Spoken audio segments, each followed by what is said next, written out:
Hello. Welcome to our third podcast.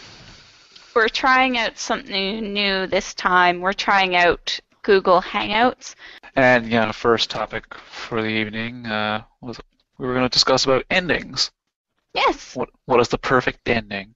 You know, it's something when you go to the reader communities a lot. People love to talk about how displeased they were with endings of books. Well, it goes for movies, games, pretty much any. TV shows, Sopranos, Lost. Yeah, he made some like Sopranos ended on such a big, what if? And that's the thing. That's in a lot of reader communities, like Goodreads. Notice we get so many writers, ourselves included, get a lot of hateful feedback from readers that they loathe open endings. They just absolutely despise an ending that leaves questions or mystery or anything you got to think of. And it's not just for cliffhanger endings, because if you don't solve every single mystery and every single, open end anything. Leave that and people will hate it. And it is so frustrating because we love it. I've written a couple of blog posts about it, about how much I love not knowing what happened precisely. My favorite book is actually Oryx and Crake by Margaret Atwood. And it's actually a trilogy. I haven't read the last one yet, so don't spoil it. But I read Oryx and Crake before I knew that there was anything more coming, and it ended on such a huge question, and I loved it. I thought about it for weeks. I loved hearing from other people about what they thought, what insights they had into the ending, what they thought happened, what they thought was going to happen. And it was so exciting for me to share in that experience with other people and just to engage my mind about the ending. It was awesome. Yeah, and similarly, back when I was a teenager, like my favorite novel was Fatherland by Robert Harris. It's an alternate history kind of book. It takes place, I think, in the 1960s, where like Germany won World War II, kind of thing.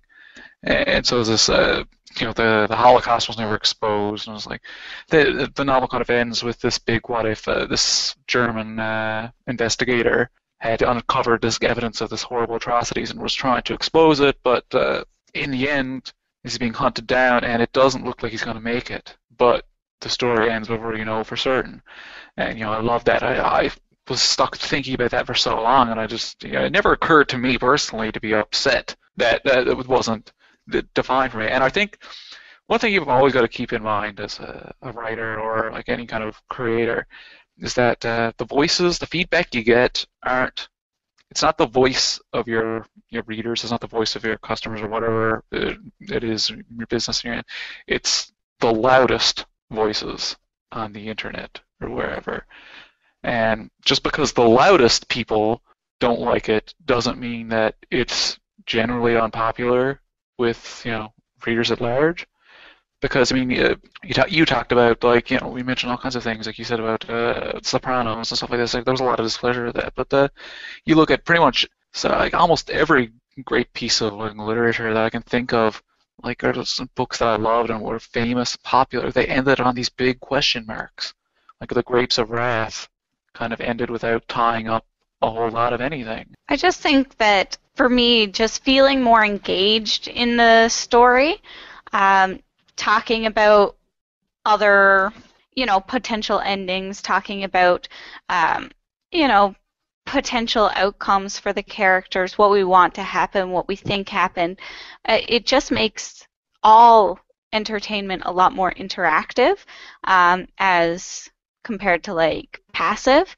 It engages our creativity and our own imagination, which obviously as writers is really important for us for coming up with new ideas. Um, One of the biggest inspirations that we have, especially for our horror stuff, is H.P. Lovecraft. And if you've ever read any of his stuff, uh, you know that he leaves a lot unsaid. Um, he doesn't describe things in great detail because, of course, it's horror. And the second you shine a light on something, it's a lot less scary.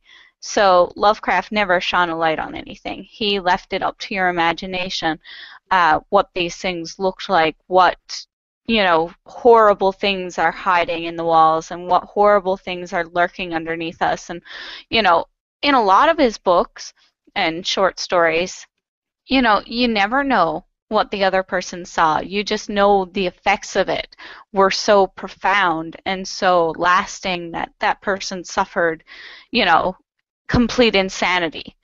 And that's what's terrifying is the outcome because you know that whatever they saw is just beyond human words. And for me, that's amazing because it makes you have to wonder, what it is and what you think it is. And it kind of explores your own terrors and your own fears, which I think is really interesting and fun.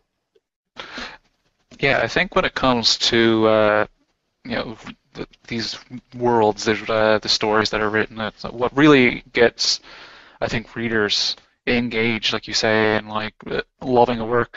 And it's like so many of them, like in the reviews stuff, is always rail on stories for not having a neatly packaged ending that ties everything off. Yet, like those aren't the stories that get people talking. Those aren't the stories that get readers involved, of writing their own kind of like their own fan fiction, their own little spin-offs. They're like getting on the discussion forums and talking about like what happened here, or what are your theories? What do you think is going to come of this? Like I think so much of that it's not for everybody, but I think for a large number of people it's very exciting. It's very involving and gets them into the work in a way that just giving you a neatly little packaged ending that doesn't leave any mysteries or questions never could.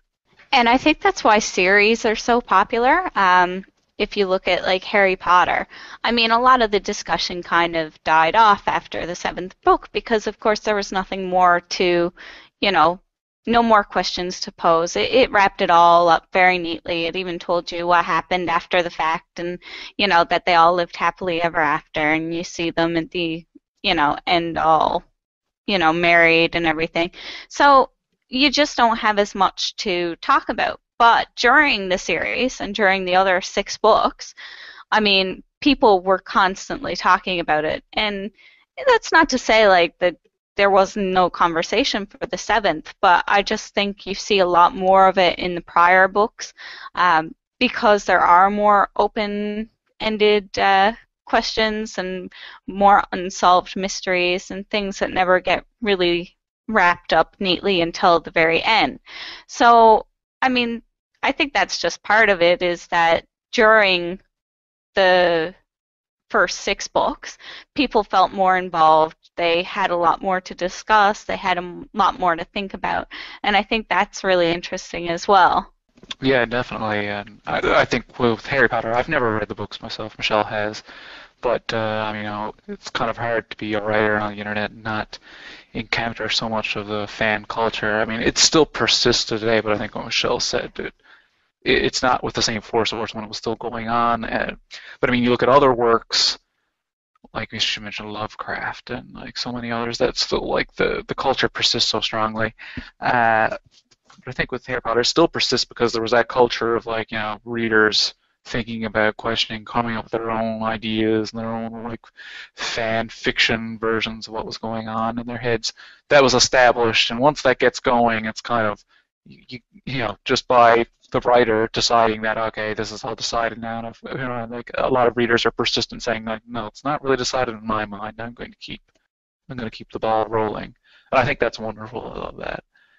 And one of my favorite things in feedback that we get from readers is when they just pose their own ideas, when they're thinking, or just say, just in general, that like they can't stop thinking about the ending and what might have happened, what they think would have happened, and how it meshes up with our intent and how we have it planned to have ended, but we didn't quite maybe state it out. Yeah, for one of our books, Bound as the World Burns. It was really heavily influenced by Lovecraft, but in the end, it's it's an erotica, and it focuses on the erotic aspects. So of course we don't get too deep into the outside world or anything like that. It's there, and it's a full-fleshed world, but it's set as a backdrop. So one of our favorite reviews is actually, somebody who appreciated that it wasn't exactly described, that it was kind of left to the imagination. And what they said was the looming external threat which ended the world outside the bunker is very well handled in the best traditions of fairy tales and boogeyman. You are never told what it is. Only vague clues are provided, and you are free to make up your own mind. I picked an alien invasion. So knowing that they thought about this, that they considered the different alternatives, how it was posed in the book, was Cassidy, the main female character. She thought it was the apocalypse. She was raised Catholic, so obviously to her, it was the end of days. And so to know that somebody looked past her own biases and her own, ideas of what's happening and come up with their own conclusion about what's going on is just exciting to me, to know that people are talking about it and thinking about it. Oh yeah, definitely. And like Michelle said, like when we write a story, there's so much background material. Like in the beginning phases before we actually ever begin to write the story itself of these characters and whatnot, like I tend to produce so many pages of background information, what's the whole situation. Like if it's not set in a contemporary world, of course, it requires a lot more. Like if it's fantasy, what sort of fantasy world is it? Different like sort of races and being magic, blah, blah, blah, and all this sort of stuff. It's like so little of that makes it into the final work. So much of it is hinted at or suggested, and it plays a role indeed in how we write it, and like we know it, and so like so much of it, like there might be a certain law of order to how, say, for instance, magic works that is never clearly stated for the reader, but like in all the actions and how everything goes in the story, it's like that absolutely determines the course of events as it turns out. And it was like so much of a broader story there, and so to see how readers kind of infer a lot of that, or just come up with their own interpretations that are off. It's not what we, of course, had in mind, but like their own creative ideas. Like it's exciting. I love it. Because the thing is we write, obviously we write a lot of erotica, but we also have a lot of fantasy and sci-fi background. We've actually been considering not even really, saying our stuff is erotica anymore, because most of our longer works, while they're still very sensual and they still have a lot of sex scenes and everything, they have such a strong story, and we worry that sometimes it's not necessary for us to call our stuff erotica, because there's so much, you wouldn't call like a fantasy book with a lot of action like an action book and that's it. You'd still call it a fantasy book. So as long as there's enough fantasy and enough sci-fi and enough story to keep it going, then we kind of have to wonder, especially since all of our worlds tend to be very large, and they're larger than the characters themselves.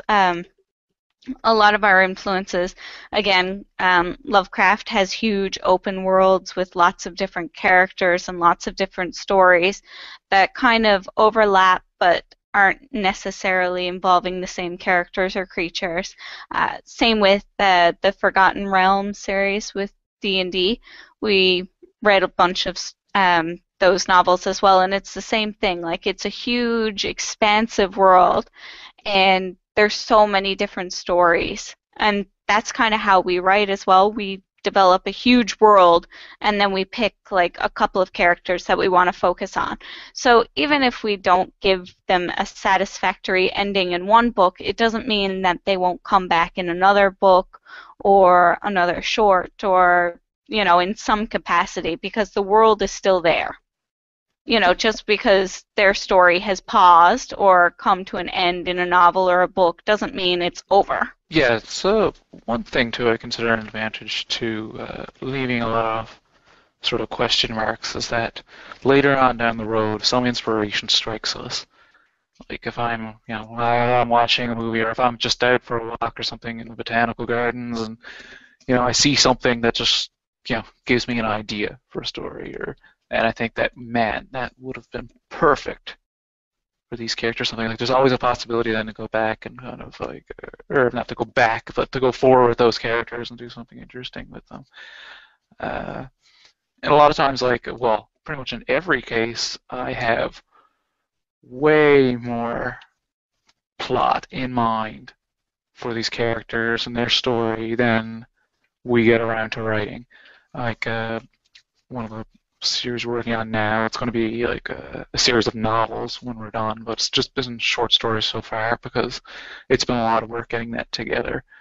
The In Search of Innocence series, set in kind of like it's a light fantasy setting with like a kind of a sort of in a dreary sort of like eternal war setting of like late 19th century, like kind of early 20th, in regards to like kind of like technology and stuff, but where this war has dragged on for centuries and society has kind of crumbled about. But and it's like, man, actually getting into writing that, it's been taking us so long to just kind of move the plot forward that it's like, I've had stuff, of course, that was extended beforehand. We never kind of write any serious story that just kind of just picks off right from where my ideas begin.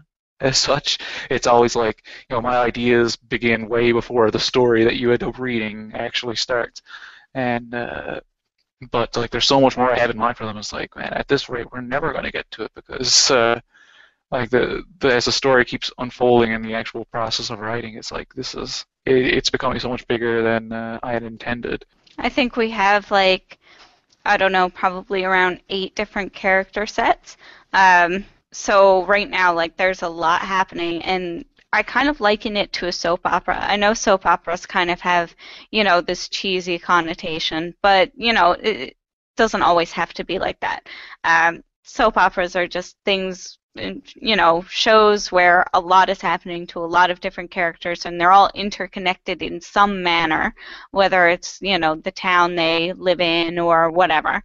But, it spans a long time, and there's always a lot happening, and there's always a lot of drama and a lot of intrigue and a lot of sex. So clearly, that's similar to what we're doing with In Search of Innocence, and it has been so much fun and at the same time so daunting because it is epic. Like, it is going to be massive when we're finally finished with it. Yeah, it's funny because in my mind, stuff that often just starts out as kind of like a little prelude ends up being a novel all to its own. It happens again and again. Happened with In Search of Innocence. Happened with this current novel. We're nearly finished. It's a romance novel about a young sorceress, and it's like, what was supposed to be just like the prelude to her story, just like the kind of opening chapter, ended up it's a novel all in itself. So, just so you guys know, you can get In Search of Innocence for free if you sign up for our mailing list, and we don't spam or anything like that. But I just wanted to let you know because it's something that's really close to our hearts, and we've had so much fun writing it, and we'd really love for it to find its audience. So if you wanted to download that for free, I'll put the link down below. And if you guys could give us your input, that would be awesome. We've been getting a lot of good feedback so far, so it's really exciting. Oh yeah, I love getting feedback. One thing too, we began like with the question about the perfect ending and stuff, and another thing, I know we got off to talking about how like in a lot of reader communities like Goodreads and stuff, the criticisms about open endings. And another one that I often came across a lot, and one of the works that I was a fan of, or we've had it occasionally on our own, like people often declare plot hole. They say, like, this is a plot hole, or this wasn't explained, it doesn't make sense. And, which always kind of struck me as funny because uh, I think the terms get tossed around so easily, like so loosely, where just because something isn't explained or isn't explained yet, where maybe the author has it in mind that this is going to be a mystery that's going to be revealed near the end of the book or in the next book, or maybe you're never supposed to know. They actually like it automatically becomes a plot hole in some people's minds. That it always struck me as very funny. Like you know, I mean, there's definite issues with some writers with plot holes where stuff genuinely doesn't add up, but so much of like when you write, especially in like I think in sci-fi and mystery and stuff like this, which are two genres we do enjoy writing in. I would imagine it's just it's always been in my mind expected that there would be some there would be mystery, there would be things not explained that you have to try to figure out yourself, or and that just because it's not explained doesn't mean that there's no answer. Like to mention Lovecraft, like how like again, like Michelle brought up, like how it doesn't explain everything. Well, I mean, he was dealing with these alien creatures that were so far beyond human understanding, because that was the whole thing, the cosmic horror is what a term for it. That the whole horror aspect of Lovecraft's writing came to the fact that these things, like the universe beyond our tiny little understanding, in and of itself, is horrifying. That we are such limited, small creatures that to try to get a glimpse of the universe itself was enough to drive us mad. And that so like but then also like in sci-fi, like I remember in Star Trek when it was I think famously they were talking about when the Next Generation was on, and the writers were giving the interview or something, and someone asked, like, "Oh, how does the Enterprise travel faster than light?" Because, of course, according to scientific laws, you can't travel faster than light. Well, oh, it has a warp field generator that creates a warp field that allows it to go faster than the speed of light. Well, how does the warp field work? Well, is that a plot hole because the writers haven't scientifically figured out a way to travel faster than light, or is it just that's just one of those questions that it doesn't need to be answered. I think too, one of the like I can't fault the readers too much because we've kind of been fed these perfect endings for so long, where, the bad guy gets up and he explains his motive in great detail. They always spend, a good 15, 20 minutes going over the motives and why they did what they did and why they had to do it the way they did.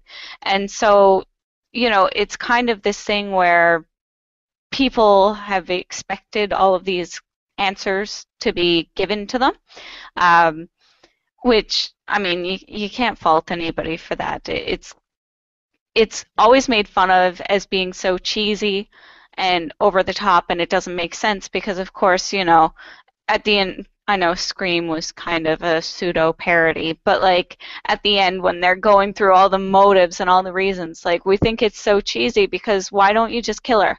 Just kill her. Like that's what you're there for. You don't need her to know why you want to kill her. You just need to kill her. Like that makes sense. For their motive, like their actual motive, was to make it look like she did it, that she went crazy and she killed these people, and she doesn't need to know that. She's going to be dead soon.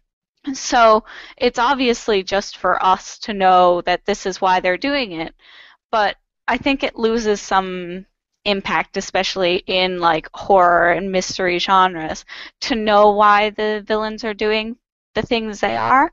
Um, I always kind of like the, more, I mean, not always, like Psycho was an old school horror where you knew the motives because clearly Norman Bates was insane.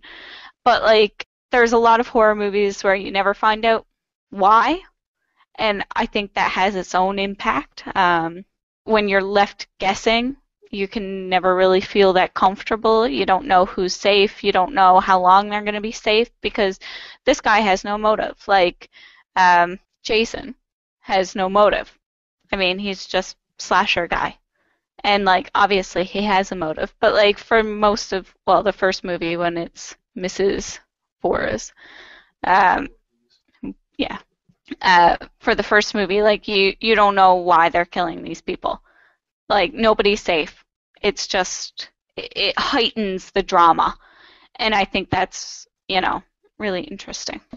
Like, horror can be a different thing entirely too, like horror and mystery, which I think we touched on a lot because I think mystery is and like open questions are very important to those two and to making them what they are.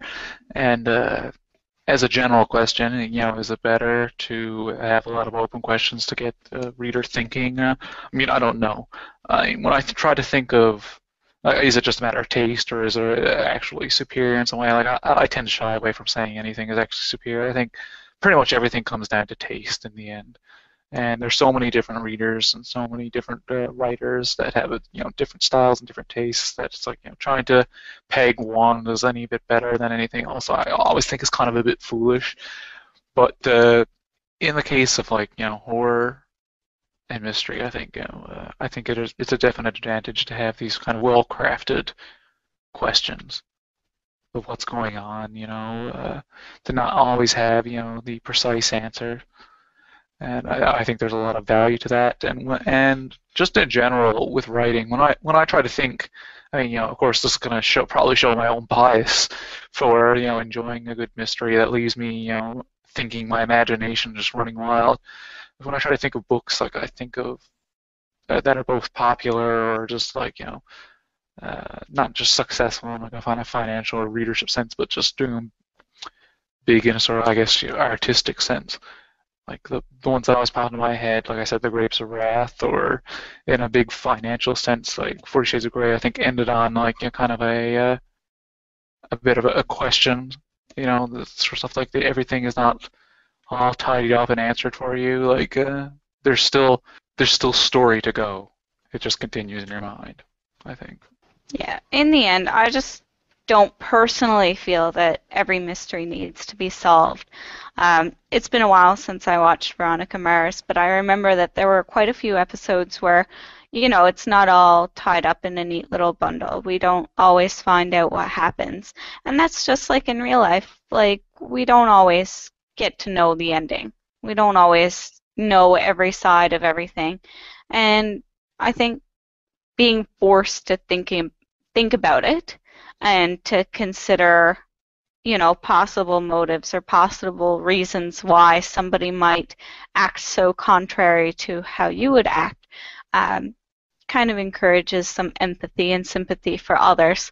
So I don't know. Maybe we're all wrong, and that's fine too. I'm okay with being wrong once in a while. But I think for our stuff, it's strongest when the reader isn't given all the answers. And that's not to say that the answers aren't there, but just that, it doesn't necessarily serve its purpose to be known yet. Yeah, in our writing, I always enjoy the mystery, and like I don't think I've ever really left something wide open without having the plan in my own mind of what it was. It's never been like a lack of ideas on my part. It's always just been well, I thought sometimes there have been things that I've been rather smugly full of myself and thought, oh, that was rather clever of myself. But I thought it was more valuable to kind of keep that to myself and away from the reader for the sake of, the mystery, the imagination, maybe even the secret hope that someone will ask me and I'll just cave one day, but. um, we were actually talking about it today, how much we enjoyed role-playing together. For those of you that don't know, Josh and I played World of Warcraft for 5 or 6 years, and we started role-playing together. And one of the things that we liked best was finding out that two characters that we never thought would get along or go together very well kind of ended up together. And it actually happened more times than we can count with like all of our favorite characters. It was completely unexpected that they would work so well together. And one of the things that we've actually been missing with writing, with getting away from role play, is that we kind of don't have that sense of mystery ourselves about what might happen. Um, when we write, we have a plan and we have, a set amount of characters that we want to have, and, we kind of have an idea of how we want things to go. And it kind of leaves less room for failure in that we're less willing to take on risks that might deviate from the story. But when we were role playing, we were willing to take all these risks because we were bored and we wanted to spice it up and we wanted to see how it would go and wanted to see, how they would interact together. And I don't know, maybe part of us leaving things open is trying to regain that sense of mystery and, uncertainty. Yeah, there was a real sort of kind of almost this Darwinian aspect to the whole role play thing, where we had our big cast of characters. We had plans for them, of course, and they all had their own personalities, and they were kind of separate, not just from each other, but from ourselves. And we'd kind of cast them out there, and we'd say, well, we have a plan for you, but let the chips fall where they may. And it was just so many times things went completely differently from how we expected once we just got into the heads of these characters and played them out against each other, and events just started to go, cascading, and we just not only did the characters end up going into places where we didn't expect, but the stories did, and oftentimes we'd had to sit back and remark like, wow, that ended up becoming a lot better than the ideas that we had in mind in the beginning. And it was a certain excitement to that too. I mean, that's not always how it went, and Sometimes we fell on our ass, and sometimes it was boring and stupid, and we had to stop because, it wasn't going anywhere. But I mean, that kind of had its own fun too, because then you had to, creatively find ways to put things onto a different course. yeah, that was the old dice roll, I'd call it. Just when something became stagnated and in role play, and you didn't know, wasn't quite certain at what could really spice up this this kind of interactive story we were crafting. And it was like I'd kind of at times I've had several ideas for what I think might help this, but I wasn't sure if any of these would be enough. And then maybe I'd toss in some kind of like kind of off the wall ideas, and then I'd say I'd put this up to a sort of random chance, like a dice roll, as it were, and just say, like, and I had these off-the-wall ideas, like, someone gets killed or something, there's an attempt on someone's life or something like this, and then, but that only has like a very minuscule chance of happening, and just see where it goes. And sometimes, like, it could just really surprise you, and end up turning what seemed like a very kind of like, to us, I guess, at least as the writers, a very dull set of predictable events into something that was exciting and out of our control and different, but not really out of our control. Well, I mean, he talks about dice rolls as if they're figurative. We actually do use sometimes dice rolls when we want things to be a bit more open-ended, or we don't want that much control over a story or its progression. For Vile Wasteland, which is one of our post-apocalyptic novels, we use dice rolls. And one of the most pivotal scenes in the book was my character, like the main character, Alex. She massively, massively, massively crit failed on a dice roll. It was completely like the odds were what, 1 in 100, 1 in 20. It was 1 in 100. She got that one, and she just epically failed. And I had just kind of thrown it in there as like you said, right off the wall. I was just the story had intended to go differently than I don't want to spoil anything for anyone who hasn't read it yet, but Which you should because it's awesome, by the way. yeah, but the ending I had originally intended was much, I think, more tame, and she confronts the sort of villain of the piece and whatnot. But instead, I just kind of, I said, it seemed a little too predictable for me, so I put it up to the dice roll, and it was just a massive epic fail. Like she rolled the 1% shot at this epic failure, and she got it. She failed miserably, and so the Which I main, am also really good at in RPGs. For anyone who's played RPGs with me, you should know that I am really good at getting shitty rolls. she's just phenomenal at getting shitty rolls. And she didn't fail this time either. She got her epically shitty roll, and so the great heroine just fell, and she fell hard. But it made it oddly enough that ending of that novel so much more interesting. I think it just became such a more fascinating twist. Another one that we did, I was kind of in charge of it, I guess, the story building and everything. It's actually with the editor right now, so it should be ready to be released soon. It's called When Dreamers Wake, which, if anybody knows, again, Oh, what a surprise. Lovecraft. Lovecraft reference. So, anyways, that was one that I did, and I had a general idea of what I wanted to happen, but I wasn't really feeling it. It wasn't really something that I felt was very dynamic or interesting. So I decided that I would roll for encounters anytime that the main character was walking anywhere. He had a chance for encounters. So, that could range from like a squirrel or like a dangerous animal to like a dangerous person. And because we love romance and erotica, the number 10, it was on a 1 to 10 die. So number 10 was the hottest woman ever. So he just was randomly walking through the forest one day when all of a sudden he runs into the hottest woman ever. And this completely changed my concept of where the story would go and what would happen for the main character.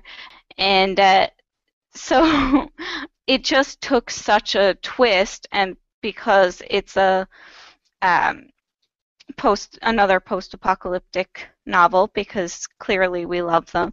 Um, it takes a very interesting turn because, of course, a beautiful woman can't just be a beautiful woman anymore. Oh, of course not. Not in one of our books, anyways. But yeah, I mean, like to talk with this too. It's not like that's a bit of frivolous actions on our place. So we enjoyed just spicing things up for our own sake.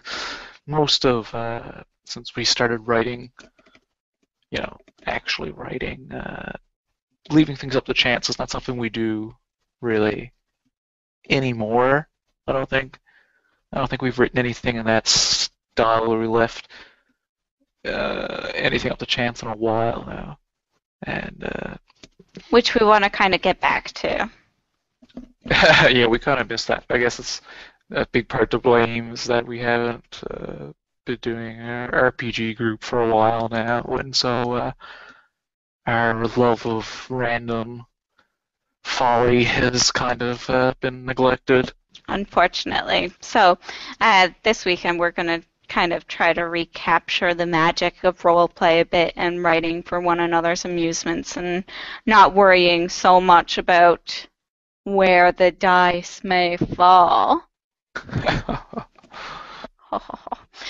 um, so I think it just makes our writing a bit more dynamic when we do it like that. And it's hard to say which is better, but I think we enjoy it a bit more when we take risks and are willing to fail and, have to write something off because it's not as interesting as we thought it would be because the rewards are so much bigger.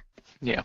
Though when I became, a professional writer, actually kind of making money off it and stuff, I felt a certain obligation not to leave anything up to chance and to exercise my own, creative judgment on this.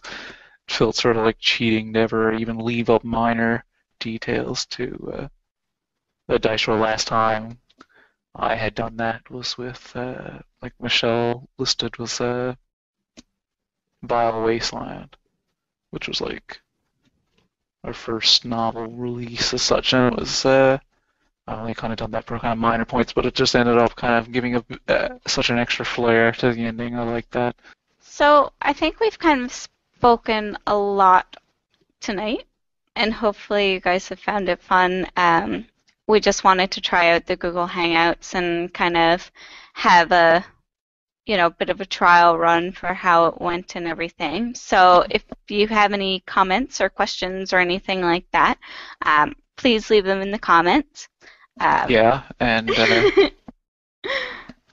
and we're like Michelle said, we're always trying out new things because the whole podcast idea started out with me. I said, well, because we had some requests to do audiobooks, and I said, and of course, the big barriers we either have to hire someone to do it for us, and being the which we can't because we're Canadian. Thank you, ACX.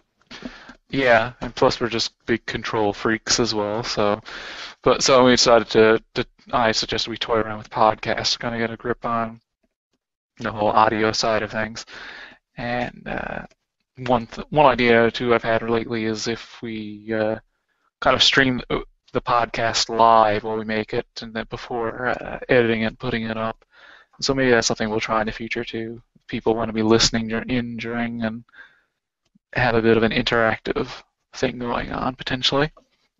Yeah, that's why we wanted to try Google Hangouts, so that the way it works is we can set up a time and a date and invite all you fine people, and you can join the group chat and you can chat with us while we're talking and distract us and make us laugh, and get all your questions answered. And if you want to interact with us, well, that would be cool. Indeed it would. And with that, we just like to remind everyone about on Darkness, the current story challenge happening over in the writers boards, where you can go and read a lot of nice work. The topic for this month, the main theme, is people of faith, nuns, priests, etc. Something erotic, of course, is always the call of the day over at Darkness. Well, not mandatory, but that's what most of the readers go there for. And for a special bonus, because who doesn't like getting all of the bonuses on a fun assignment? If your people of faith are in love, or they use sex toys or mirrors, or perhaps they use sex toys in front of the mirror while being in love, well, you get a little bonus for the completion. So the max word count is 7,000. That's up until September 30th, so get your fingers clicking because you only have 3 days left. Darkness, as most of you should know by now, is our darknessfantasyerotica.com. It is a site dedicated to fantasy erotica. So it has art boards, it has storyboards, it has role-playing boards. If you're looking for role-play in video games or just in forums or on, AIM, which is still a thing, as I understand, yeah. Come check us out. It's a huge community. We have over 12,000 active members. So those are people who log on pretty frequently and chat, and everybody there is pretty nice. So we hang out there a lot in the random chat and the general chat and the storyboard areas because those are kind of our areas of expertise. Yeah, okay. Wrap it up, Michelle. Come on. He's so mean to me. Do you guys see? So No, this fine. is audio only, honey. Audio only. No visual. He's a smartass. So I guess since it's like 8:30 on a Friday night, I will say I'm signing off to go to the local sex club and doing kinky things, perhaps behind Joshua's back. Only because I'm banging someone else and my back is turned to you because of that.